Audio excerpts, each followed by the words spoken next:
నమస్కారం వీవర్స్. మృత్తికా మహిమ. శ్రీ గురురాజులను ఒక సుందర యువకుడు చాలా దినములు అనన్య రీతిగా భక్తితో సేవ చేస్తుండెను. వాడికి పెళ్లి చేసుకోవాలని ఒక ఆశ పుట్టింది. శ్రీ గురువుల ఆశీర్వాదము తీసుకొని పోదామని శ్రీ రాయర దగ్గరకు పోగా గురువుగారు మృత్తికా శౌచం చేసుకుంటూ ఉండిరి. ఆ మృత్తికనే ఒక పిడిక ఇచ్చి పో, నీకు మంచి జరుగుతుందని సెలవిచ్చి పంపిరి.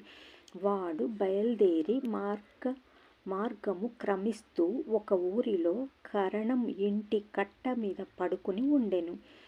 సరిమధ్య రాత్రికి బ్రహ్మరాక్షసం ఒకటి వాణ్ణి బిగ్గరగా అరుచుతూ మెలకువ వచ్చేటట్లు చేసి వాణ్ణి దారి తీయని జోరు చేసింది. వాడు నిద్రమబ్బులో ఉన్నందున ఏమీ అర్థం కాలేదు. నాకు అడ్డుతీ, నీ తలపాగు కింద అగ్గి కనపడుతున్నది, నేను లోన వెళ్ళేటట్టు అడ్డంగా ఉన్నది అని అది అరవటం వాడికి కొంచెం అర్థమైంది. సరే, నీకు దారి ఇస్తే నాకేమి ప్రయోజనం అని యువకుడు ధైర్యం చేసి అడగగా, ఇదిగో బంగారం పళ్ళెం తీసుకో అని బ్రహ్మరాక్షసుడు ఇవ్వగా, తన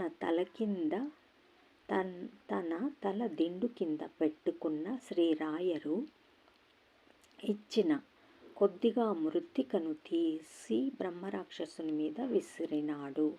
ఇక్కడ రాయరనగా రాఘవేంద్ర స్వామి గారు. అప్పుడు బ్రహ్మరాక్షసుడు దగదగా మండుతూ భస్మమైపోయెను. అప్పుడు ఏమిటి శబ్దమని ఇంటి యజమాని వాకిలి తెరిచి విచారించినాడు. తనకు పుట్టిన సంతతినంతా ఆహుతి తీసుకుంటూ ఉండిన బ్రహ్మరాక్షసుని పీడ తొలగిందని సంతోషపడెను. మరియు ఆ యువకునికి తన చెల్లాయినిచ్చి పెళ్లి చేసెను. ఇది కరుణావరుణాలయులైన మన రాయర మృత్తికా మహిమ, శ్రీ రాఘవేంద్ర స్వామి మహిమ. మహాత్ములు సోకిన ప్రతి ఒక్క వస్తువు అతి మహత్వము కలిగి ఉంటుందనడానికి ఇదియే మంచి నిదర్శనము. ఓం శ్రీ రాఘవేంద్ర స్వామినే నమః. పూజ్యాయ రాఘవేంద్రాయ సత్యధర్మరతాయ చ భజతాం కల్పవృక్షాయ నమతాం కామధేనువే. 16వ పారాయణ పూర్తయింది. ఓం నమో శ్రీ రాఘవేంద్ర స్వామినే నమః.